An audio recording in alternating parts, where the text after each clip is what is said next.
Hello guys, आप देख रहे हैं एमजे क्लासेस यूट्यूब चैनल।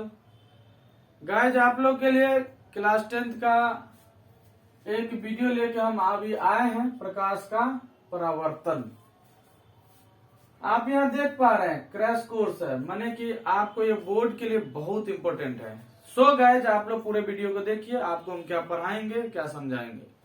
अगर आप चाहते हैं कि साइंस का जो क्वेश्चन है वो हमको आसानी से याद हो, अगर आप चाहते हैं कि हमको याद रहे थ्योरी, तो आपको इस वीडियो को जरूर देखना होगा।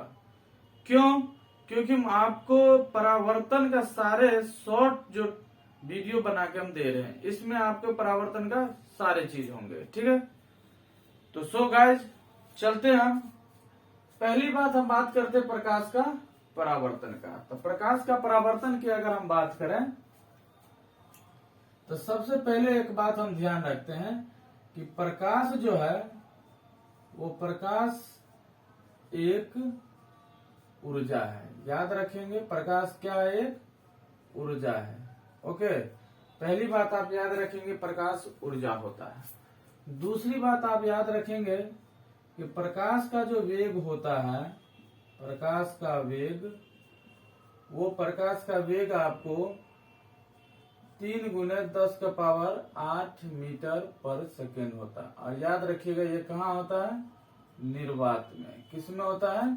निर्वात में 3 × 10⁸ मीटर पर सेकेंड होता है। ये प्रकाश का वेग। उसके बाद अगर कांच में अगर हम बात करें कि कांच में इसका वेग कितना होगा, 2 × 10⁸ मीटर पर सेकेंड होगा। ठीक है, 2 × 10⁸ ओके। तो ये देखिए, ये पॉइंट है जो आपको ध्यान रखने है कि प्रकाश एक ऊर्जा है।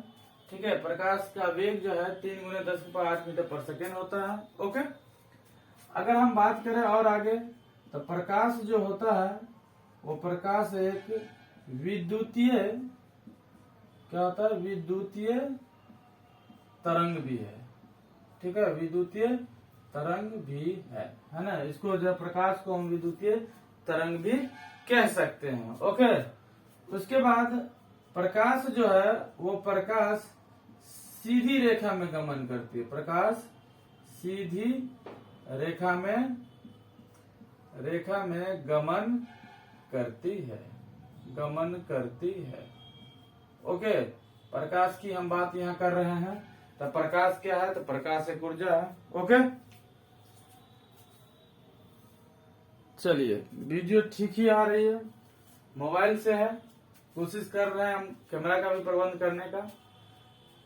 चलिए, तो प्रकाश एक ऊर्जा है। प्रकाश का वेग 3 × 10⁸ मीटर पर सेकेंड निर्वात में होता है। कांच में इसका वेग 2 × 10⁸ मीटर पर सेकेंड होता है। प्रकाश जो है वो विद्युत तरंग भी है। प्रकाश जो है सीधी रेखा में गमन करती है। ये जो प्रकाश जो है वो किस रेखा में गमन करती है? सीधी रेखा में गमन करती है।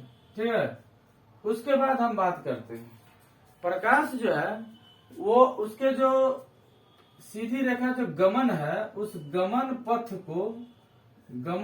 जो है ना, उस गमन पथ को हम किरण कहते हैं। गमन पथ को क्या कहते हैं? किरण कहते हैं। और ये जो किरण है, और इस किरण से जो हमको आएगा किरणों के समूह, और किरणों के जो समूह होंगे ना, इस किरणों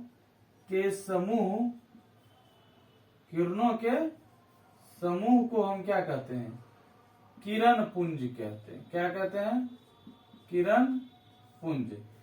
किरणों के समूह को किरण पुंज कहते हैं। ओके, किरण पुंज जो होता है, एक आपको समांतर किरण पुंज होता है। ठीक है, समांतर किरण पुंज ऐसे करके चलेगा। एक होता है आपको संतृप्त या अभिसारी भी कह सकते हैं, अभिसारी किरण पुंज। अभिसारी एक ही बिंदु पर अपसरित होता रहेगा। और एक होता है अपसरित। एक क्या होता है?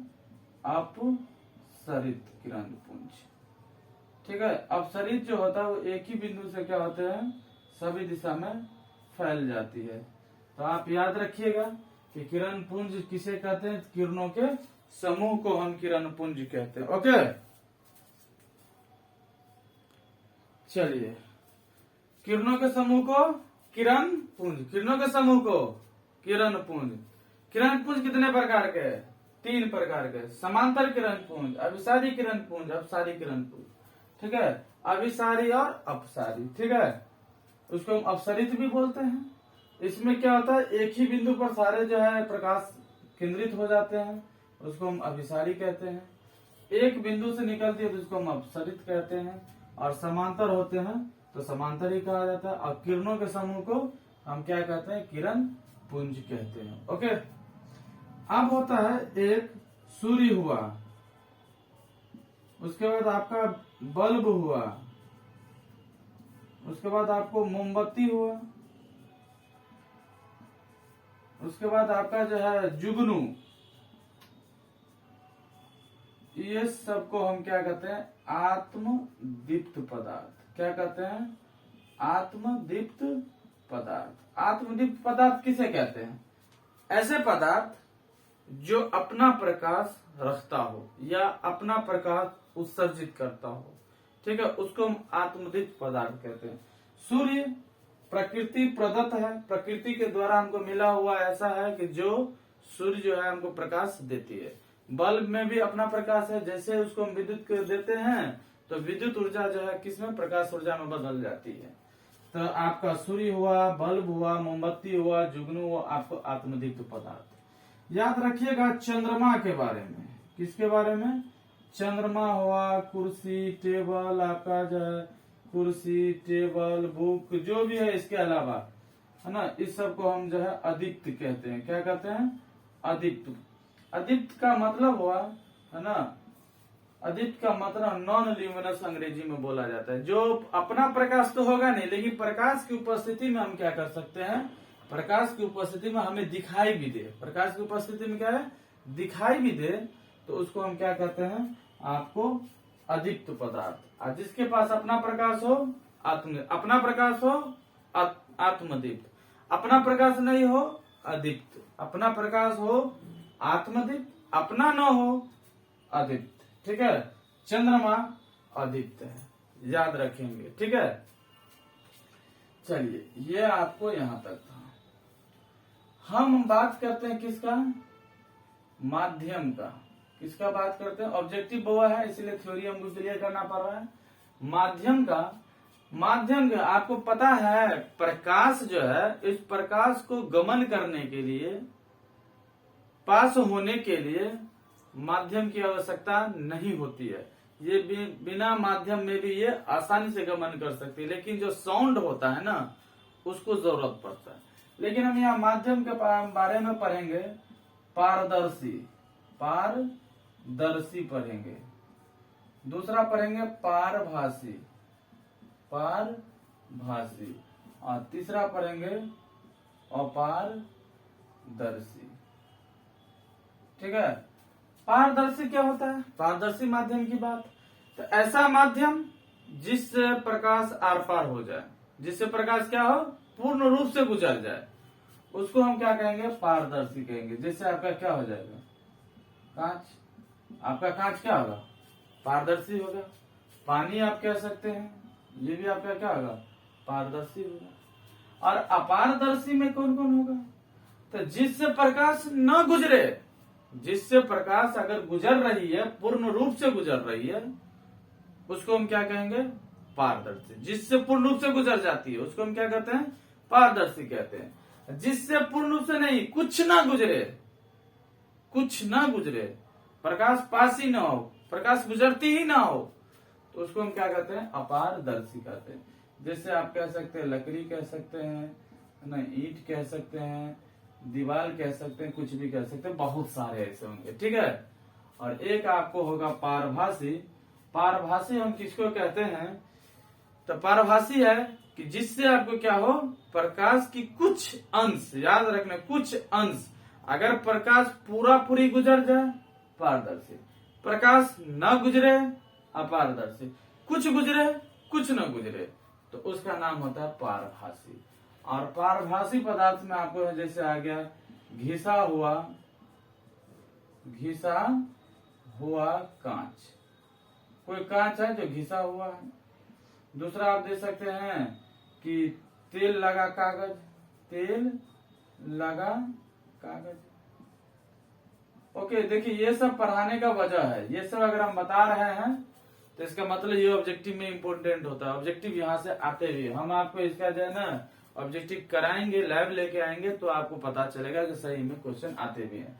तो घिसा हुआ कांच, तेल लगा कागज, ये सब जो है आपको क्या है, पारभासी है। ओके, तो यहाँ तक आप लोग ने समझ लिया, ठीक है।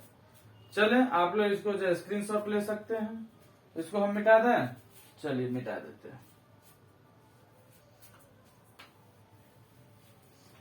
और आप लोग सारे बच्चे जल्दी से क्या कर दीजिए, लाइक कर दीजिए वीडियो को, है ना, ताकि आप मेहनत आपके लिए कर रहे हैं तो आप लोग भी हमें सपोर्ट करें, ठीक है, ताकि और हमें भी मन लगेगा। तो आप लोग क्या लाइक कर दीजिए और इसको शेयर जरूर कर दीजिएगा, ताकि जो बच्चे नहीं पढ़े हैं, जो बच्चे चाहते हैं कि हमको बस तैयारी करनी है तुरंत जल्दी में, तो उसको तैयारी करने में आसानी हो जाएगी। ओके, चलिए हम आप बात करते हैं प्रतिबिंब के बारे में। किसके बारे में बात करते हैं, प्रतिबिंब, जिसको हम इमेज बोलते हैं आप लोग, प्रतिबिंब। प्रतिबिंब दो प्रकार का होता है। प्रतिबिंब कितने प्रकार के, दो प्रकार। एक होता है वास्तविक प्रतिबिंब, वास्तविक प्रतिबिंब, ओके, और दूसरा होता है आपका काल्पनिक प्रतिबिंब। दूसरा क्या होता है, काल्पनिक प्रतिबिंब। ओके, पहला है आपका वास्तविक प्रतिबिंब, दूसरा है आपका काल्पनिक प्रतिबिंब। अब इस दोनों में बात करते हैं, ये वास्तविक काल्पनिक। तो याद रखिएगा इसके बारे में बात याद रखिएगा कि वास्तविक प्रतिबिंब जो है वो वास्तविक कटान से बनती है। वास्तविक प्रतिबिंब वास्तविक कटान से बनती है, ठीक है, वास्तविक कटान से बनती है। वास्तविक कटान किससे बनती है, वास्तविक कटान से बनती है। माने क्या, वास्तविक रूप से कटती है दो रेखाएं, लेकिन इसका जो है ये वास्तविक रूप से नहीं, ये क्या है, काल्पनिक रूप से कटती है, काल्पनिक कटान होती है। माने कि डॉट डॉट रेखा में ये लिखा जाता है। दूसरा होता है कि वास्तविक जो है इसको पर्दा पर उतारा जाता है, उतारा जाता है, ओके, और इसे जो है पर्दा पर नहीं उतारा जा सकता, पर्दा पर नहीं उतारा जाता है। हम शॉर्ट लिखते हैं, आप लोग क्लियर समझे, समझना है बस, नोट वोट कुछ नहीं करना। अगर आप थोड़ा सा अगर नोट बना लें तो उसको आप फाइनल में आप क्या कर सकते हैं कि वीडियो न देख के इसको रिवाइज करके जा सकते हैं। ये शॉर्ट है कि वास्तविक प्रतिबिंब जो होता है वो वास्तविक प्रतिबिंब क्या होता है, आपको वास्तविक कटान से बनती है, ये काल्पनिक कटान से बनती है। इसको पर्दा पर उतारा जा सकता है, इसको पर्दा पर नहीं उतारा जा सकता है, ठीक है, डिफरेंस भी क्लियर हो रहा है। उसके बाद हम तीसरी बात करें तो ये जो वास्तविक प्रतिबिंब है वो दर्पण के सामने होता है, दर्पण के सामने, दर्पण के सामने, यही लाइन याद रखना है, दर्पण के सामने। और ये जो होता है वो दर्पण के पीछे, दर्पण के पीछे होता है, दर्पण के क्या होता है, पीछे होता है, याद रखना है। सब कब समझेंगे, अगर कोई भी प्रतिबिंब है और वो दर्पण के सामने बन गई, समझ जाइए वो वास्तविक। आंख मूंद के, कोई इधर इधर की जरूरत नहीं है, आंख मूंद के आप कहीं अगर कहीं कहता है कि प्रतिबिंब है वो दर्पण के सामने बन गई, कहेंगे वास्तविक है। दर्पण के सामने बन गई तो वो क्या हो जाती है, वास्तविक हो जाती है। दर्पण के पीछे अगर बन जाती है तो वो क्या हो जाती है, आपको काल्पनिक। अब याद रखिएगा जो दर्पण के सामने होता है वो क्या होता है, उल्टा भी होता है। दर्पण के सामने होता है तो वास्तविक, और वास्तविक प्रतिबिंब कैसे होते हैं, उल्टा होता है, ठीक है। और ये आपको हमेशा क्या होता है, सीधा होता है, ये हमेशा क्या होता है, सीधा प्रतिबिंब होता है। वास्तविक प्रतिबिंब जो है वो आपको कैसे होते हैं, उल्टा। काल्पनिक प्रतिबिंब कैसे होते हैं, सीधा होता है, ठीक है। तो ये आपका था वास्तविक और काल्पनिक प्रतिबिंब के बारे में। हम आपको एक चीज बता रहे हैं, समझिए, जो आपको न्यूमेरिकल में काम आएगा। ट्रिक क्या है, ट्रिक प्लस और माइनस का खेल समझिए। अगर प्लस में कुछ भी आए उसको क्या समझिएगा, वास्तविक, और सॉरी प्लस में नहीं माइनस में, प्लस में कुछ भी है तो क्या समझिएगा, काल्पनिक। बहुत जबरदस्त ट्रिक है। अगर माइनस में है तो क्या होगा, वास्तविक। प्लस में है तो काल्पनिक।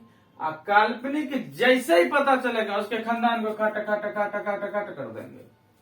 जैसे ही हमको पता चलेगा काल्पनिक है तो बोल देंगे काल्पनिक कटान से बनतो, पर्दा पर नहीं उतरतो, दर्पण के पीछे बनतो, सीधा हो, सारा चीज बता देंगे, खानदान बता देंगे।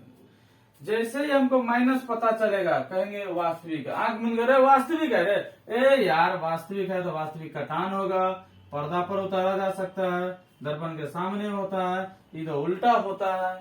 तो ये बहुत इंपॉर्टेंट है।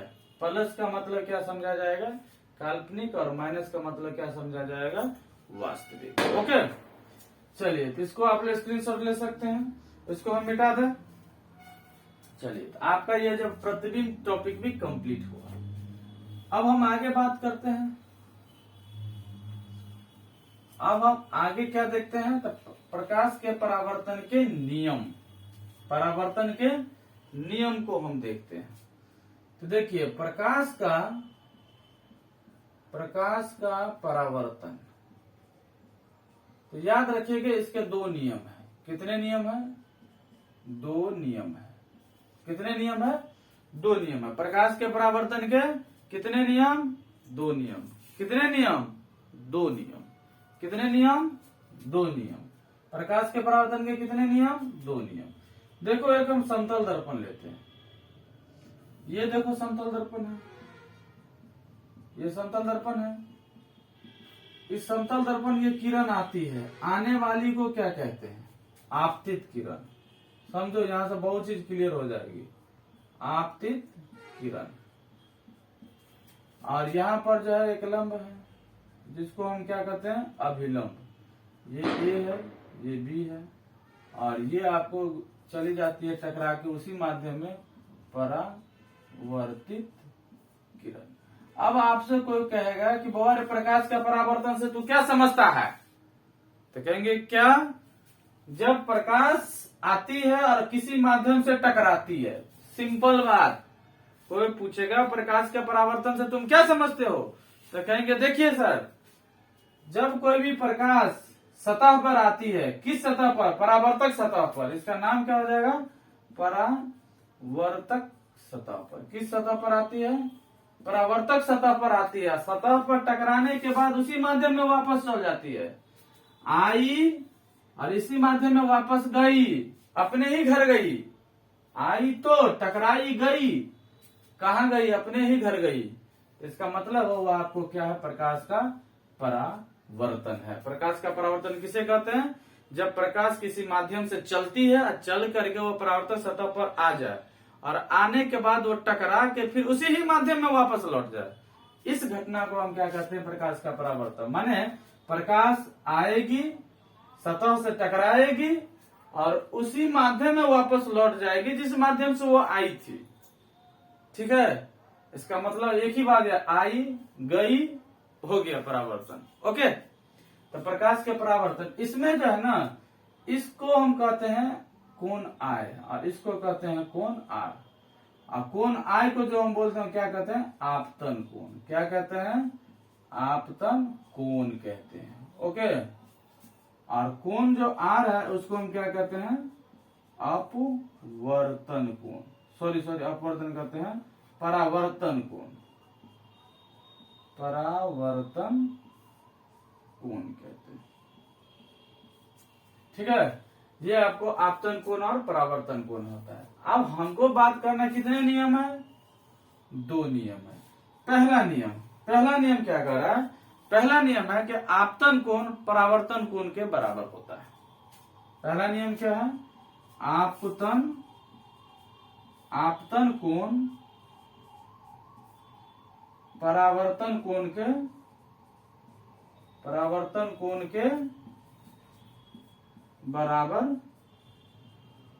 बराबर होता है। पहला नियम क्या है, पहला नियम है कि आपतन कोण परावर्तन कोण के क्या होता है, बराबर होता है। परावर्तन कोण क्या होता है, तो परावर्तन कोण जो है वो आपको जो है आपतन कोण की, ये दोनों भैयारी क्या होता है, बराबर होता है। और दूसरा नियम क्या है? दूसरा नियम है कि आपतित किरण, ये हुआ अभिलंब, ये हुआ परावर्तित किरण। अरे तोरी के, आपतित किरण, अब ये अभिलंब और ये परावर्तित किरण। ओके, तो आपतित किरण, अभिलंब, परावर्तित किरण तीनों एक ही तल में होता है। क्या लिखना है? यही रूल है, आपतित किरण। ओके, उसके बाद क्या है? अभिलंब, उसके बाद क्या है? अभिलंब, और उसके बाद हो गया और परावर्तित किरण।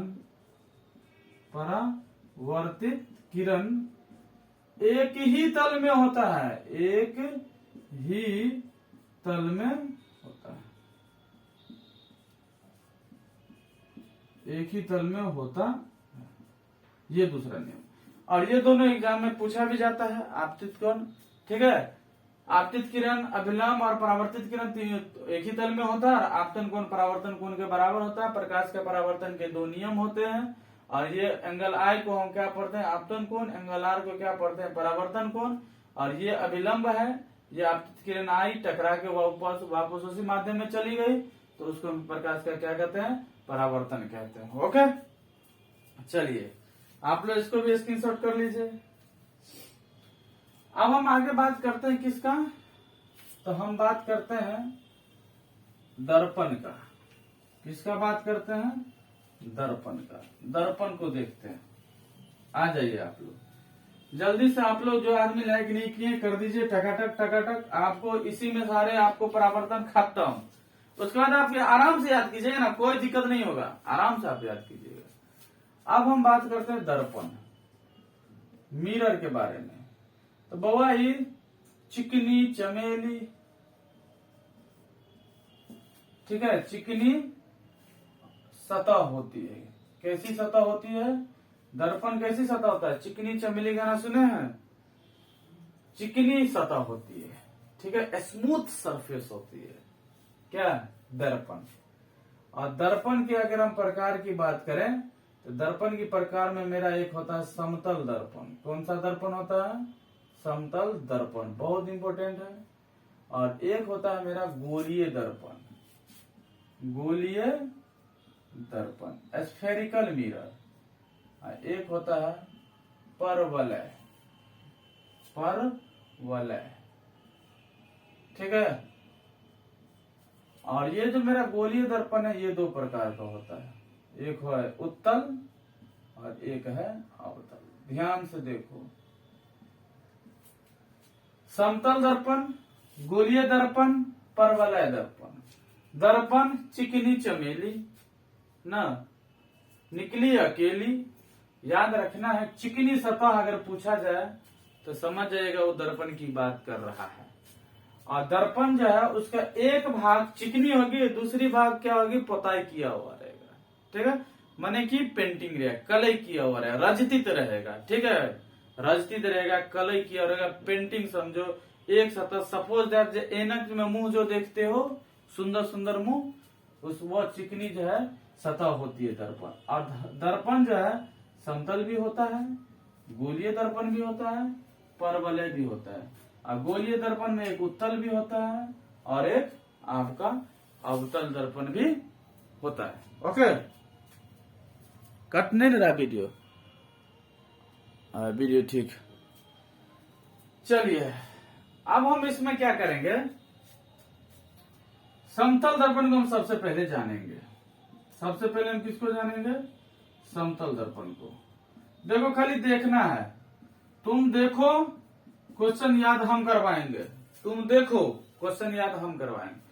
समतल दर्पण किसे कहते हैं? नाम नहीं क्लियर है। समतल, ऐसा दर्पण जिसका परावर्तक सतह क्या हो? समतल हो। परावर्तक सतह कैसा हो? परावर्तक सतह समतल हो। परावर्तक सतह क्या हो? समतल हो। जिसका परावर्तक सतह क्या हो? समतल हो। माने ऐसा दर्पण जिसका परावर्तक सतह क्या हो? समतल हो, उसको हम क्या कहते हैं? समतल दर्पण कहते हैं। जो आपके सामने में दर्पण दिखाए थे, ये है समतल दर्पण। ये क्या है? समतल दर्पण है। इसका जो सतह है नहीं ऊपर वाला, ये जो सतह है, ये सतह क्या है, पूर्ण रूप से क्या है, समतल है, प्लेन है, प्लेन सरफेस है। और इसी पर हम ऐसे करके लाते हैं, ये आपतित किरण टकरा करके चली जाती है, ये अभिलंब है, ठीक है, ये ए है, ये बी है, ये सी है, और यहाँ जब प्रकाश के परावर्तन के नियम खट से लग जाते हैं। तो दर्पण है, प्रतिबिंब बनाएगा, दर्पण है, प्रतिबिंब बनाएगा। तो हम यहाँ बात करें समतल दर्पण, तो हमसे पूछा ही नहीं जाता है, हमसे बस इतना पूछा जाता है, तो बताइए कौन ऐसे दर्पण है जिसका परावर्तन सतह समतल हो। आंख मूंद के कहेंगे बबुआ तू ही हो बहु समतल। ओके, लेकिन हमसे ये नहीं पूछा जाता, हमसे ज्यादातर पूछा जाता है समतल दर्पण से किस प्रकार के प्रतिबिंब बनते, कैसे प्रतिबिंब बनते, हमको ये दिखाना है। तो बउआ याद रखिएगा, हम यहाँ पर हम बता रहे हैं समतल दर्पण से बने प्रतिबिंब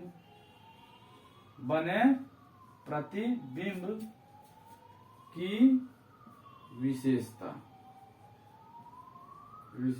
ये क्वेश्चन पूछा जाता है और ये ऑब्जेक्टिव के लिए बहुत 30 मार्क खाना है। पहली बात काल्पनिक बनती है, हेलो तोरी के, तो काल्पनिक बनी बउआ रे, समतल दर्पण से काल्पनिक प्रतिबिंब बनती है, और जो काल्पनिक प्रतिबिंब होता है वो सीधा भी होता है। इसका मतलब क्या, काल्पनिक और सीधा। कैसा प्रतिबिंब बनता है, कोई पूछेगा बताओ समतल दर्पण से कैसा प्रतिबिंब बनता है, तो कहेंगे ना समतल दर्पण से काल्पनिक और सीधा प्रतिबिंब बनता है। फिर पूछेगा अच्छा बताओ समतल दर्पण में और एक बात बताओ, दर्पण के सामने बनता है कि दर्पण के पीछे बनता है, बकलोल हो, दर्पण के पीछे बनता है, दर्पण के पीछे बनता है।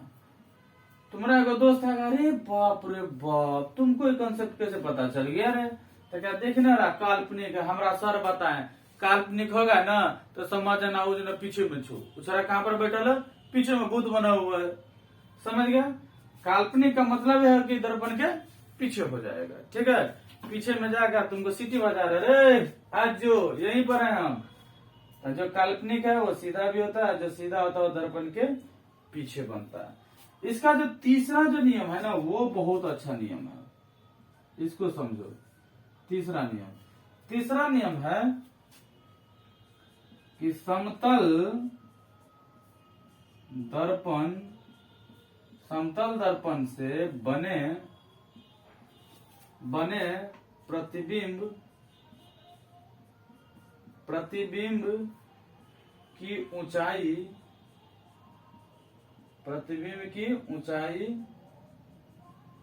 वस्तु के ऊंचाई के बराबर होता है। ये बहुत अच्छा लाइन है, ठीक है, दिख रहा है, हाँ दिख रहा है। चलो, समतल दर्पण से बने प्रतिबिंब क्या कर रहा है, समतल दर्पण से बने प्रतिबिंब की ऊंचाई वस्तु के ऊंचाई के क्या होते हैं, बराबर होता है। माने क्या, अगर बउआ पचफिट्टा हो तो इसका प्रतिबिंब भी पचफिट्टे बनतो, ठीक है, याद रखना ये लाइन। समतल दर्पण से बने प्रतिबिंब जो है उसकी ऊंचाई, समतल दर्पण से बने प्रतिबिंब की ऊंचाई, समतल दर्पण से बने प्रतिबिंब की ऊंचाई वस्तु की ऊंचाई के बराबर होती है, याद रखना है। माने क्या, इसमें छरा अक्षरा का फोटो दोनों बराबर होता है, छरा अक्षरा का दोनों फोटो। समतल दर्पण से जो बने प्रतिबिंब होगा उसमें जो है प्रतिबिंब और वस्तु की ऊंचाई क्या होती है, बराबर होती है। एक लाइन ये बहुत अच्छा लाइन था, ठीक है। यहां लिख दे चौथी बात ये लिख देते हैं, इसका जो आवर्धन होता है, आवर्धन जिसको m बोलते हैं, वो कितना होता है, +1 होता है। याद रखिएगा, समतल दर्पण से बने प्रतिबिंब का आवर्धन कितने होते हैं, +1। ए सर प्लस, हमने बताया प्लस आएगा तो क्या मारेगा, काल्पनिक। आप काल्पनिक यहाँ बोल भी रहा है ना, देख रहे हो यहाँ पर काल्पनिक बोल भी रहा है, काल्पनिक है तो क्या लेके आएगा, प्लस लेके आएगा। अब 1 का मतलब हो गया कि इसकी जो ऊंचाई है दोनों की, प्रतिबिंब की ऊंचाई और वस्तु की ऊंचाई दोनों बराबर है। देखो प्रूफ भी हो गया। तो याद रखना समतल दर्पण से जो प्रतिबिंब बनते हैं उसके आवर्धन कितने होते हैं, +1। आवर्धन क्या हम आगे बताएंगे, ठीक है। और 5वीं बात है कि दर्पण से प्रतिबिंब की दूरी, दर्पण से प्रतिबिंब की दूरी उतना ही होती है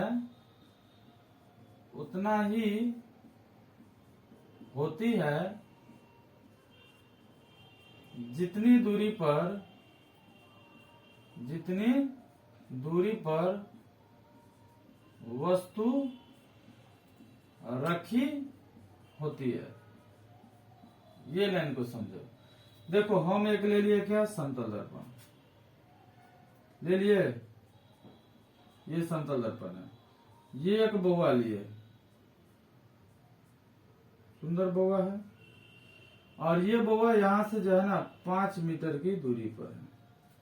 तो ये भी बौआ का जो इधर प्रतिबिंब बना, ये बौआ का प्रतिबिंब बना। काल्पनिक प्रतिबिंब है तो काल्पनिक प्रतिबिंब को डॉटेड दिखाते हैं, यही बौआ है। लेकिन यहाँ बौआ की जो दूरी होगी कितनी होगी, ये भी 5 मीटर। अगर बौआ का हाइट अगर 2 मीटर है तो यहाँ उसका प्रतिबिंब का भी हाइट कितना आएगा, 2 मीटर। ये जो रूल है तीसरा और 5वां, यही इसका मेन रूल है समतल दर्पण का। मुख्य रूप से यही है कि समतल दर्पण से बने प्रतिबिंब की जो ऊंचाई है, ये ऊंचाई वो बराबर होती है। दर्पण से दोनों की दूरी भी क्या होती है, बराबर होती है। याद रखना। और एक बात याद रखना कि समतल दर्पण से जो प्रतिबिंब बनता है वो हमेशा काल्पनिक बनता है। याद रखना, हमेशा क्या बनता है, काल्पनिक बनता है। तो समतल दर्पण से बस इससे बाहर क्वेश्चन नहीं आएगा, बहुत हो गया, काफी है, ठीक है। तो चलो इसको मिटा दें। इसको तुम लोग नोट भी कर लोगे, एक बार जरूर इसको पढ़ोगे ध्यान से, तुमको देखना चैप्टर आसानी से क्लियर हो जाएगा। ओके, चलो इसको हम मिटा देते हैं। अब हम बात करते हैं गोलीय दर्पण का। समतल दर्पण तो मेरा क्लियर हो गया। अब हम किस पर बात करेंगे, गोलीय दर्पण, ठीक है। गोलीय दर्पण बात करेंगे, उसके बाद आवर्धन करके चिन्ह परिपाटी पर आके खत्म, चैप्टर 1 खत्म, ठीक है। आप लोग को बने रहना है पूरा लास्ट तक, चैप्टर को खत्म करेंगे। और इस चैप्टर से आपको जो क्वेश्चन बनेगा वो सारा आपको यहाँ से क्लियर कर सकते हैं। अब बात करते हैं गोलीय दर्पण। और एक गोलीय दर्पण किसे कहते हैं, गोलीय दर्पण जिसका परावर्तक सतह क्या हो, परावर्तक सतह खोखले गोले का भाग क्या हो, माने क्या, खोखले गोले का भाग हो। कोई गोला है उसको काट दिए, उसके हिस्से पर पेंट कर दिए, बना दिए, गोलीय दर्पण बन गया, ठीक है। और गोलीय दर्पण आपको जो है, एक आपको क्या बनेगा, अवतल, और एक बनेगा आपका उत्तल। देखिए ये आपका अवतल है, ये आपका अवतल है, और ये आपका उत्तल है। ध्यान दीजिए, यहां से बहुत क्लियर हो जाएगा कंसेप्ट। तो अगर देखिए तो इसकी परावर्तक सतह धंसी होती है, माने धंसी होती है, इसकी परावर्तक सतह धंसी होती है, और इसकी परावर्तक सतह उभरी होती है, इसकी परावर्तक सतह उभरी होती है। इस लाइन को हम क्या कहते हैं, इस लाइन को हम क्या कहते हैं, प्रधान अक्ष। क्या कहते हैं, प्रधान अक्ष। इसमें भी लाइन खींचा जाएगा, ये प्रधान अक्ष है, दोनों प्रधान अक्ष है, ठीक है। और जहां पर ये प्रतिबिंब को काट रहा है उसको हम क्या कहते हैं, ध्रुव कहते हैं। इसको हम क्या कहते हैं, ध्रुव। तो यहाँ पर भी ये प्रतिबिंब को काट रहा है, तो ये भी क्या हो जाएगा, ध्रुव। दोनों के लिए सेम चीज है। जहां प्रतिबिंब प्रधान अक्ष से कट जाए उसी को हम क्या कहते हैं, ध्रुव कहते हैं, पोल कहते हैं। ये भी ध्रुव है और ये भी ध्रुव है, ठीक है। इसकी फोकस ये है, फोकस इसके सामने में। फोकस किधर होती है इसकी?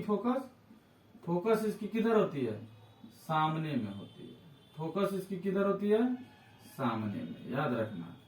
याद रखना इसकी फोकस सामने में। अवतल दर्पण की फोकस सामने में। अवतल दर्पण की फोकस सामने में। और इसकी फोकस होता है पीछे। इसका जो फोकस होता है वो फोकस किधर होता है? पीछे होता है। किसके पीछे? दर्पण के पीछे। कौन से दर्पण के पीछे? उत्तल दर्पण के पीछे। उत्तल दर्पण में फोकस किधर होता है? पीछे होता है। और याद रखना जो पीछे होता है वो क्या चीज में होता है? काल्पनिक होता है। और जो काल्पनिक होता है वो क्या चीज में होता है? प्लस में होता है। माने इसका फोकस प्लस में। एक ट्रिक से हम बता दिए हैं कि अगर ये पीछे है तो जहां पीछे की बात करेगा वहां काल्पनिक का काल्पनिक मतलब प्लस। इसका मतलब है कि इसका फोकस पॉजिटिव होता है और इसका फोकस निगेटिव होता है। ओके, जो सामने में देख रहे हो सामने में, तो इसको हम क्या कहते हैं? फोकस कहते हैं। एक होता है सी, और इस सी को हम क्या कहते हैं? वक्रता केंद्र। सी को क्या कहते हैं? वक्रता केंद्र। वक्रता केंद्र कहते हैं। यहां भी होगा सी। और ये दोनों देखो किसी न किसी एक गोला का क्या है? एक हिस्सा है। ये किसी न किसी एक गोला का क्या होगा? हिस्सा है। इसीलिए इस दोनों को क्या कहते हैं? गोलीय दर्पण। ठीक है, तो आप कह सकते हैं कि ऐसा गोलीय दर्पण जिसका परावर्तक सतह क्या हो? धंसी हो। जिसका परावर्तक सतह धंसी हो। जिसका परावर्तक सतह धंसी हो। जिसका परावर्तक सतह धंसी हो, अवतल दर्पण। जिसका परावर्तक सतह उभरी हो। जिसका परावर्तक सतह उभरी हो। जिसका परावर्तक सतह उभरी हो, उसको क्या कहेंगे? उत्तल दर्पण। उत्तल दर्पण। उत्तल दर्पण। ठीक है। और इसका अवतल दर्पण की फोकस सामने में। अवतल दर्पण की फोकस सामने में। अवतल दर्पण की फोकस सामने में। उत्तल दर्पण की फोकस पीछे। उत्तल दर्पण की फोकस पीछे। उत्तल दर्पण की फोकस पीछे। What is the focus? Focus क्या है? तो फोकस है कि जब कोई प्रकाश की किरण प्रधान अक्ष के समानांतर आती है और टकराने के बाद प्रधान अक्ष के जिस बिंदु से गुजर जाती है उसे हम फोकस कहते हैं। उसी को मुख्य फोकस भी कहते हैं। क्या कहेंगे? जब प्रकाश की किरण परावर्तक सतह से टकरा के प्रधान अक्ष के जिस बिंदु से गुजरती है उसको हम फोकस कहते हैं। ठीक है, उसी को हम क्या कहते हैं? फोकस। और देखो हर चीज को कहां से मापा जाता है? ध्रुव से। हर चीज को कहां से मापेंगे? ध्रुव से। याद रखना, हर चीज को कहां से मापेंगे? ध्रुव से मापेंगे। और ध्रुव से फोकस तक की दूरी को हम क्या कहते हैं? Small F. और स्मॉल एफ को हम कहते हैं फोकस दूरी। स्मॉल एफ को क्या कहते हैं? फोकस दूरी कहते हैं। और यहां से यहां तक की जो दूरी है सी तक का, उसको हम कहते हैं आर। और आर को कहते हैं हम क्या? वक्रता त्रिज्या। आर को क्या कहते हैं? वक्रता त्रिज्या। और एफ बराबर r/2 एक रिलेशन भी होता है, इसीलिए r बराबर क्या हो जाता है? 2f। याद रखना है, f बराबर r/2 होता है तो r बराबर क्या हो जाता है? 2f हो जाता है। आपके हर चीज को कहां से मापा जाता है? ध्रुव से। कहां से मापा जाता है? ध्रुव से। ठीक है, चले पूछें तो बताओ। अवतल दर्पण जो है उस अवतल दर्पण का परावर्तक सतह कैसी होती है? धंसी होती है। इसकी फोकस कैसी होती है? सामने में होती है। उत्तल दर्पण की फोकस पीछे होती है। उत्तल दर्पण का परावर्तक सतह उभरी होती है। फोकस क्या है? तो प्रकाश जब आएगी तो आने के बाद टकराएगी, टकरा के प्रधान अक्ष के जिस बिंदु से जाएगी उसको हम क्या कहेंगे? फोकस। हर चीज को कहां से मापा जाता है? ध्रुव से। हर चीज को कहां से मापा जाता है? ध्रुव से। स्मॉल एफ को क्या कहते हैं? फोकस दूरी। कैपिटल एफ को क्या कहते हैं? फोकस। ये जो कैपिटल एफ है इसको क्या कहते हैं? फोकस। स्मॉल एफ को क्या कहते हैं? फोकस दूरी। फोकस दूरी क्या होता है? ध्रुव से फोकस तक के बीच की दूरी को क्या कहते हैं? ध्रुव से लेके फोकस, इसके बीच की दूरी को हम क्या कहते हैं? फोकस दूरी कहते हैं। ध्रुव से लेकर फोकस तक के बीच की दूरी को क्या कहते हैं? फोकस दूरी कहते हैं। ध्रुव से फोकस तक के बीच की दूरी को क्या कहते हैं? फोकस दूरी कहते हैं। ठीक है, ध्रुव से वक्रता केंद्र के बीच की दूरी को वक्रता त्रिज्या कहते हैं। ध्रुव से वक्रता केंद्र के बीच की दूरी को वक्रता त्रिज्या कहते हैं। और F बराबर R/2 होता है और R बराबर क्या होता है 2F होता है। ओके, चलिए हम और आगे बात करते हैं, इस दोनों दर्पण को और क्लियर करते हैं। लंबा चैप्टर है, लंबा टॉपिक है, जब इसको क्लास में पढ़ाया जाता है तो 1.5 से 2 महीना का लेक्चर होता है पूरा डिटेल में, और आपको एक वीडियो में कंप्लीट करेंगे तो ऑलरेडी आपको समझ में आना चाहिए कि इसको स्टडी कीजिएगा बहुत अच्छे से, आपको समझ न्यूमेरिकल सभी समझ में आएगा, देखिएगा, क्योंकि आपने थ्योरी पढ़ ली है ना।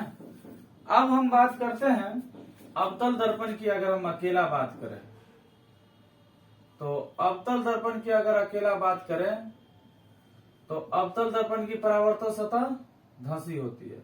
याद रखना, इससे जो प्रतिबिंब बनता है ना, इससे प्रतिबिंब जो है वास्तविक भी बनता है और काल्पनिक भी बनता है। बस ये याद रखना, लाइन बहुत इंपॉर्टेंट लाइन है। वास्तविक भी बनता है और काल्पनिक भी बनता है, ठीक है। लेकिन अगर हम किसके बारे में बात करें, उत्तल के बारे में, तो उत्तल दर्पण में जो है ना, हमेशा याद रखना, हमेशा कैसा प्रतिबिंब बनता है, हमेशा काल्पनिक ही बनता है। हमेशा क्या बनता है, काल्पनिक, माने वास्तविक इसमें नहीं बनता है।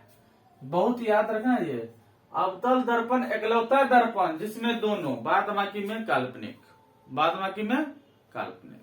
एकलौता दर्पण कौन है, अवतल दर्पण। इसमें क्या है, वास्तविक और काल्पनिक दोनों बनता है, वास्तविक और काल्पनिक दोनों बनता है, वास्तविक और काल्पनिक दोनों बनता।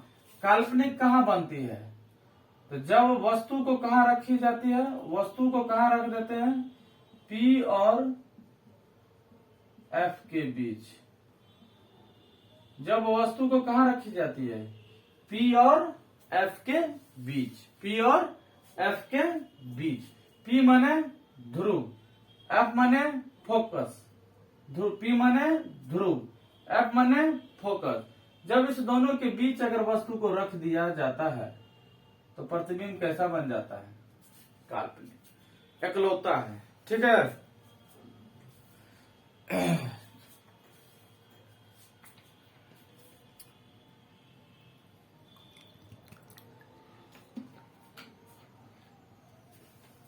चलिए थोड़ा पानी पी लिए, आ जाइए।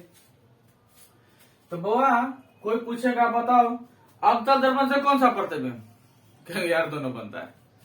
तो पूछेगा काल्पनिक कहाँ बनता है, जब पपुआ और फरहनवा के बीच रहेगा, जब पपुआ और फरहनवा के बीच में होगा, जब पपुआ और फरहनवा के बीच में होगा कैसा बनेगा, काल्पनिक। काल्पनिक है तो दर्पण के पीछे, दर्पण के पीछे, और दर्पण काल्पनिक है तो सीधा, काल्पनिक है तो ऑलरेडी क्या होगा, सीधा, ठीक है। बाद में पांचों कंडीशन में जो है आपको क्या होता है, वास्तविक होता है। और हमने आपको वास्तविक का कंडीशन ट्रिक बताया ही, माइनस, काल्पनिक के लिए आपको प्लस। उत्तल में आपको जो है काल्पनिक बनता है, और याद रखना है कि छोटा प्रतिबिंब इसमें बनता है। काल्पनिक तो बनता है लेकिन इसमें कैसा बनता है, छोटा बनता है। सीधा तो बनेगा ही क्योंकि काल्पनिक है, तो सीधा तो बनना ही है। और इसमें जो है आपको याद रखना है, सीधा भी बनता है और उल्टा भी बनता है। क्यों, क्योंकि दोनों प्रतिबिंब है, तो दोनों है तो दोनों बात होती है। बड़ा भी बनता है और छोटा भी बनता है, बड़ा भी बनता है और छोटा भी बनता है। Okay, clear. तो ये आपको था अवतल और उत्तल दर्पण में। अब हम अगर इसका उपयोग की बात करते हैं, दोनों का उपयोग कहाँ कहाँ होता है, तो चलो हम पहले इसको मिटा देते हैं। उपयोग की बात करें तो कहाँ कहाँ इसका उपयोग होगा, बउआ क्रैश कोर्स पढ़ रहे हो, माने कि एक वीडियो से तुम जो है ना पूरा परावर्तन करके टॉपिक क्लियर कर सकते हो। अवतल दर्पण का अगर उपयोग की बात करें, पहला उपयोग हजामती दर्पण में, किसमें, हजामती दर्पण, इसी को सेविंग मिरर बोला जाता है। हजामती दर्पण जिसको सैलून कहते हो, हजामती दर्पण में इसका उपयोग होता है। अवतल दर्पण का उपयोग हजामती दर्पण में, माने दाढ़ी बनाने में, क्या बोल सकते हैं, दाढ़ी बनाने में, दाढ़ी बनाने में। तो लोग बाल कटवाने जाते हो, जो हनी सिंह तो वहां पर जो मिरर लगा रहता है कौन सा होता है, अवतल दर्पण होता है।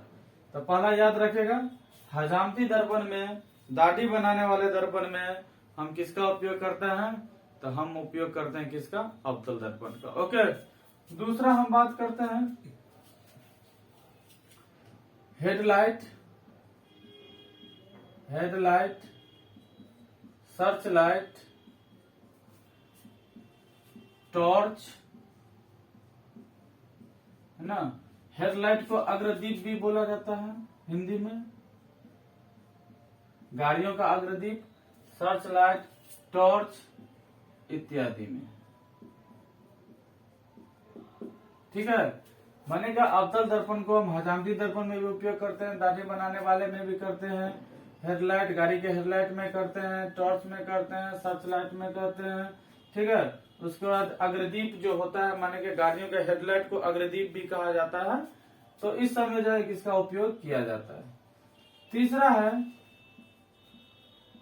दांतों के प्रतिबिंब, दांतों के प्रतिबिंब के लिए, दांतों के प्रतिबिंब के लिए चिकित्सालय में, चिकित्सालय, चिकित्सालय माने डॉक्टर जो दांत वाला डॉक्टर जो है ना, अंदर का इमेज, अंदर का इमेज लेने के लिए क्या करता है, अवतल दर्पण का उपयोग करता है। इसका मतलब है डॉक्टरों के पास उपयोग होता है। ठीक है, तो हजामती दर्पण में होता है, इसी को कहते हैं दाढ़ी बनाने वाले दर्पण, हेडलाइट, सर्च लाइट, टॉर्च, इसमें होता है दांतों के प्रतिबिंब को देखने के लिए डॉक्टर भी इसका इस्तेमाल करता है। ठीक है, चौथा बात कर सकते हैं सोलर कुकर बनाने में, सोलर बड़े बड़े जो है, बड़े बड़े सोलर कुकर, सोलर कुकर जो होता है, उस सोलर कुकर में भी क्या किया जाता है, इसका उपयोग किया जाता है, किसका, अवतल दर्पण का। ठीक है, और उत्तल दर्पण का उपयोग, सबसे पॉपुलर उपयोग अगर बात किया जाए उत्तल दर्पण का, तो गाड़ियों का साइड मिरर में, किसमें, गाड़ियों, गाड़ियों का साइड मिरर, गाड़ियों का साइड मिरर। ठीक है, साइड मिरर का अंग्रेजी में बोला जाता है, सॉरी हिंदी में पश्च दर्पण, पश्च दर्पण। ठीक है, पश्च दर्पण, साइड मिरर गाड़ी से में लगा होता है, उसमें आपको क्या होता है, उत्तल दर्पण होता है। और दूसरा है गली समय जो है ना, गली में लगी स्ट्रीट लाइट, कौन सी लाइट, स्ट्रीट लाइट में। याद रखिएगा, ये दोनों बहुत इंपॉर्टेंट है। ठीक है, अवतल दर्पण का उपयोग हजामती दर्पण में, दाढ़ी बनाने में, हेडलाइट में, सर्च लाइट में, टॉर्च में, दांत के प्रतिबिंब के लिए चिकित्सालय में, बड़े बड़े सोलर कुकर बनाने में भी जो है इसका उपयोग किया जाता है, किसका, अवतल दर्पण का। अवतल दर्पण का उपयोग गाड़ियों का साइड मिरर में, ठीक है, और गली में लगे जो है स्ट्रीट लाइट होते हैं, इसमें इसका उपयोग किया जाता है। ठीक है, ओके, तो चलिए आपका जो दर्पण खत्म हुआ, अवतल दर्पण और उत्तल दर्पण। अब हम बात करते हैं किसका, तो हम आगे बात कर लेते हैं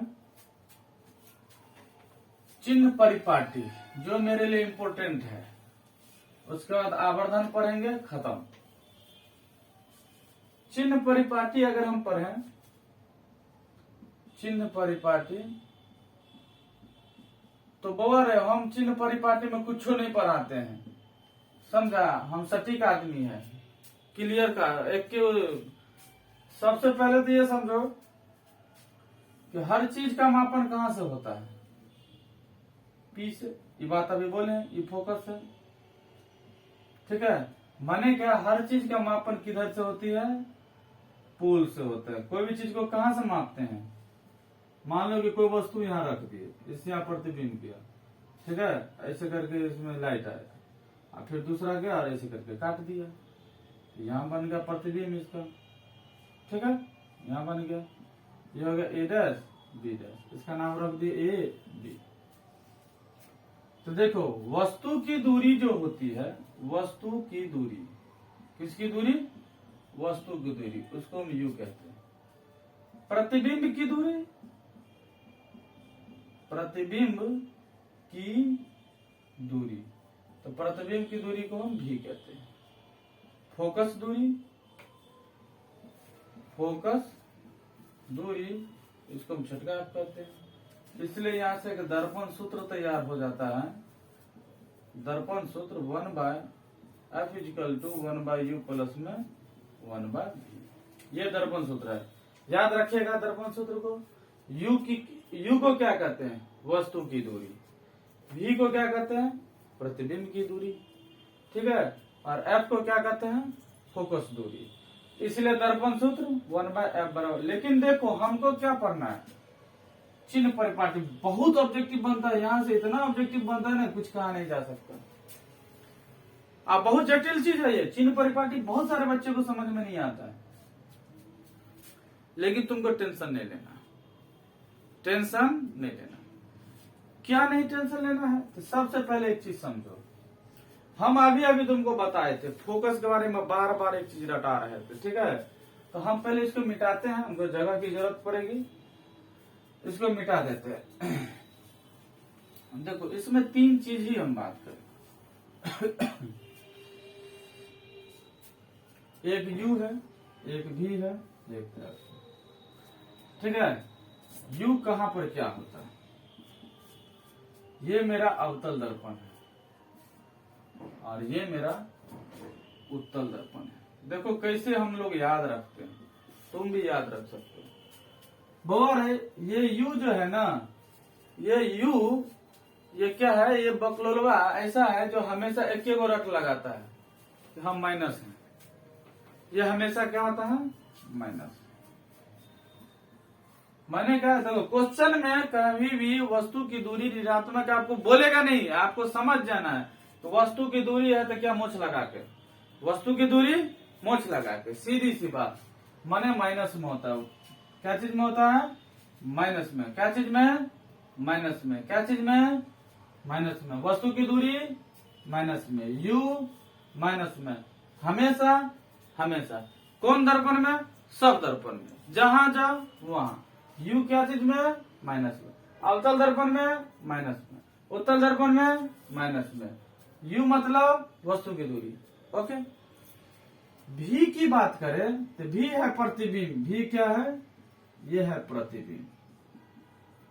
तो v प्रतिबिंब है तो बवर इसमें क्या बनता है? काल्पनिक बनता है ना, बोले थे इसमें क्या बनता है? और काल्पनिक हमेशा क्या चीज होता है? प्लस। काल्पनिक क्या होता है? प्लस। इसका मतलब भी क्या चीज? प्लस। अब प्लस मतलब काल्पनिक। काल्पनिक माने दर्पण के पीछे। सारा चीज हम बता देते पहले, इसलिए तो इग्नोर दिस। हाँ, इसमें माइनस भी प्लस भी। क्यों? क्योंकि इसमें जो है वास्तविक भी बनता है और काल्पनिक भी बनता है। और फोकस के बारे में अभी नहीं बोले थे कि बवर अवतल दर्पण में सामने, अवतल दर्पण में सामने, और जो सामने वो वास्तविक, और जो वास्तविक वो माइनस। इसका मतलब ये माइनस में होता है और यहाँ प्लस में होता है, ठीक है। याद रखिएगा उत्तल में जो प्लस में होता है और ये जो माइनस है यहाँ पर वो वस्तु की दूरी है। वस्तु की दूरी हमेशा क्या होती है? माइनस ही होती है, ओके। तो चिन्ह परिपाटी में समझ आ, जैसे इसमें क्वेश्चन को अगर चिन्ह परिपाटी से कैसे आता है, जैसे इस टाइप का क्वेश्चन आया था, चिन्ह परिपाटी से जो क्वेश्चन आएगा इस तरीका का ऑब्जेक्टिव बन जाता है। जैसे कि हम कर रहे हैं, क्वेश्चन देगा कि अवतल दर्पण की फोकस, अवतल दर्पण की फोकस दूरी होती है, कैसी होती है? इसका ये मतलब हुआ। ऑप्शन नंबर ए धनात्मक, ऑप्शन नंबर बी ऋणात्मक, ऑप्शन नंबर सी धनात्मक और ऋणात्मक दोनों, ऑप्शन नंबर डी इनमें कोई नहीं। इस तरीका का क्वेश्चन होगा, इनमें कोई नहीं। क्या करेगा? तो देखो क्लियर करेंगे ना, क्या है यहाँ? फोकस दूरी। कौन सा दर्पण? कौन सा दर्पण? अवतल दर्पण। अब ओवर है, अवतल दर्पण को थोड़ा खींच के देखो, और खींच के थोड़ा सा इसका एफ कहाँ होता है, सामने आया, और सामने होता है तो क्या होता है, क्या होता है, ऋणात्मक, माइनस में, तो ये कहाँ टिक लग जाएगा। इस तरीका से घुमा घुमा के क्वेश्चन बनेगा, ठीक है। तो ये आपका था चिन्ह परिपाटी। अब हम बात करते हैं एक आवर्धन, लास्ट टॉपिक आवर्धन का हम बात करते हैं, अंतिम है, थोड़ा बड़ा वीडियो है लेकिन आप याद रखिए बहुत इंपॉर्टेंट वीडियो है। इसको पढ़ के अगर आप एग्जाम हॉल में बैठ जाएगा ना तो आग लगा के चले आइएगा। चलिए, आवर्धन, आवर्धन क्या होता है। अगर हम आवर्धन की बात करें तो लिखेंगे प्रतिबिंब, प्रतिबिंब की ऊंचाई, प्रतिबिंब की ऊंचाई। देखिए हम इसको पढ़ाए भी हैं, हम पहले भी पढ़ाए हुए हैं इसको, लेकिन हम एक्चुअली पढ़ा रहे हैं आपको क्रैश कोर्स, रिवीजन, ठीक है। रिवीजन का मतलब कि अगर आप इसको पढ़ लिए आपका बेड़ा पार है, कहीं दूसरे वीडियो देखने की जरूरत नहीं, कहीं दूसरे जगह जाने की जरूरत नहीं, यहीं से सब मिलेगा। इसी प्रकार हम आपको लेके आएंगे फिर केमिस्ट्री, इसी प्रकार बायोलॉजी, इसी प्रकार आपको हिस्ट्री। अरे हिस्ट्री से पता याद नहीं करना पड़ेगा, वीडियो देखो, एग्जाम में लिखो, गर्दा लिख के आओगे, ऐसा करवाएंगे। देखो ना याद नहीं हो रहा, अब ये याद नहीं करा रहे, याद हो रहा है ना। तो प्रतिबिंब की ऊंचाई और बिंब की ऊंचाई, बिंब माने वस्तु, बिंब की ऊंचाई, ऊंचाई के अनुपात, के अनुपात, अनुपात को आवर्धन कहते हैं। प्रतिबिंब की ऊंचाई, प्रतिबिंब की ऊंचाई और बिंब की ऊंचाई को क्या कहते हैं, अनुपात। अनुपात को क्या कहते हैं, आवर्धन। प्रतिबिंब की ऊंचाई माने पहले प्रतिबिंब ऊपर में, नीचा में क्या छोड़ा, बिंब की ऊंचाई, और उसके अनुपात को हम क्या कहेंगे, आवर्धन। और आवर्धन को क्या चीज से सूचित करते हैं, एम से। आवर्धन को क्या चीज से लिखते हैं, एम से। आवर्धन को क्या चीज से लिखते हैं, एम से। प्रतिबिंब की ऊंचाई और बिंब की ऊंचाई के अनुपात को क्या कहेंगे, आवर्धन। आवर्धन को क्या चीज से सूचित करते हैं, एम से। इसीलिए एम बराबर यहाँ फॉर्मूला हो जाएगा, है ना, height of image by height of object, माने कि एम बराबर हो जाएगा H I by H O. I लिखा है समझ जाओगे इमेज है, ओ लिखा है समझ जाओगे ऑब्जेक्ट है, ठीक है। तो ये फॉर्मूला होता है, याद रखना। एम बराबर एक फॉर्मूला ये भी होता है माइनस भी बाई यू, इसको भी याद रखिए, बहुत इंपोर्टेंट है। एम बराबर एक फॉर्मूला क्या होता है, माइनस भी बाई यू। अब ये समीकरण फर्स्ट है और ये समीकरण सेकंड है, और दोनों को मिला दे तो एक फॉर्मूला बन जाता है h I by H o बराबर minus v by you.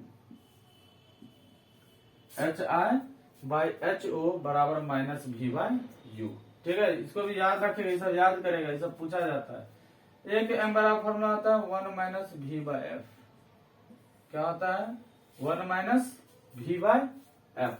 M बराबर क्या होता है, 1 माइनस भी बाई एफ। और दर्पण सूत्र मालूम ही होगा, दर्पण सूत्र कितने क्या होते हैं, 1 by f equal to 1 by u plus 1 by v, okay. और एक चीज जो है एफ बराबर आर बाई 2, बोरे परावर्तन में बस इतने फॉर्मूला लगता है, ये याद है, परावर्तन का न्यूमेरिकल बनेगा एफ बराबर आर बाई 2, एम बराबर एच बाई एच, एम बराबर minus v by u, H by H बराबर माइनस भी बाई यू, क्योंकि दोनों को मिला दिए थे कि रिलेशन बनेगा। सबसे ज्यादा इसका उपयोग होता है और इसका तो होता ही है, ये दर्पण सूत्र है। ये भी आवर्धन का फॉर्मूला है, एम बराबर 1 माइनस भी बाई और एफ बराबर क्या होता है, आर बाई 2 होता है, ठीक है। अब आवर्धन का हो गया, तो आवर्धन का मतलब है अगर आवर्धन 1 से बड़ा हो तो क्या समझेंगे, आवर्धन अगर बराबर 1 है तो क्या समझेंगे, और आवर्धन अगर लेस देन 1 है तो क्या समझेंगे। बाबा आवर्धन 1 से बड़ा है, 1 से बड़ा का मतलब हो गया कि वो पॉजिटिव में है और वास्तविक है, ठीक है।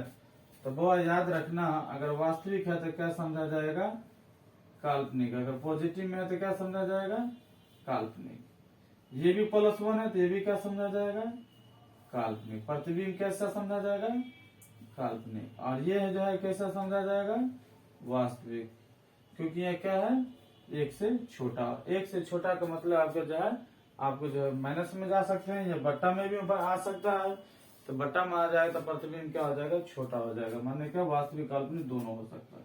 लेकिन आपको सबसे ज्यादा क्या पूछा जाएगा, आपसे पूछा जाएगा m बराबर +1 का क्या मतलब होता है। m बराबर +1 का मतलब प्लस है, समझिएगा काल्पनिक प्रतिबिंब बना हुआ है। कैसा प्रतिबिंब बना हुआ है, काल्पनिक। अगर माइनस में है, अगर आवर्धन आपको क्या चीज में दिया, माइनस में दिया है, समझ जाएगा यहाँ पर क्या है, वास्तविक प्रतिबिंब। ठीक है, तो ये आपका पूरा क्या था, प्रकाश का परावर्तन। प्रकाश का परावर्तन टोटल हम आपको करवाते हैं। ओके, चलिए अब आप लोग को थोड़ा सा अग्नि परीक्षा। प्रकाश का परावर्तन हो गया है। अब सारे आदमी जो है ना क्या करें, अच्छे से सारे आदमी,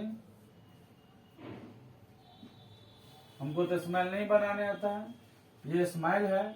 और सारे आदमी अगर आपको अच्छा लगा है तो सारे आदमी स्माइल करके आप लोग कमेंट कर दें, बताएं आपको कैसा लगा, ताकि हम और निखार करने की कोशिश, कमी है तो हम और उसको बेहतर करेंगे। ठीक है, सारे आदमी जल्दी से स्माइल करें और स्माइल करके भेजें।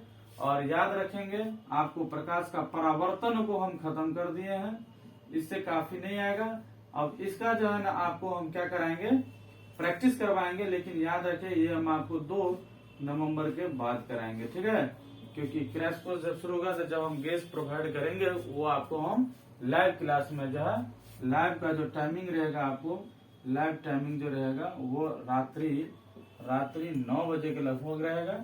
क्योंकि हमको 8 बजे टाइम नहीं मिल पाता, हम इंस्टीट्यूट से आते हैं ऑलरेडी पढ़ा के, तो नहीं हो पाता है। ठीक है, तो आपको यही चीज पर आपको ऑब्जेक्टिव भी हम कराएंगे। आप देखिएगा जो बच्चा पढ़े रहेगा ना वो खटखट जवाब देगा। ठीक है, तो ये आपको आज हम परावर्तन कर दें। ओके, तो अगर आप लोग को अच्छा लगा हो तो आप लोग लाइक कर लीजिए। आपको पहली बार हमारे चैनल पर जुड़े हैं तो चैनल को क्या कर लीजिए, सब्सक्राइब कर लीजिए। ओके, थैंक यू, मिलते हैं अगले वीडियो में।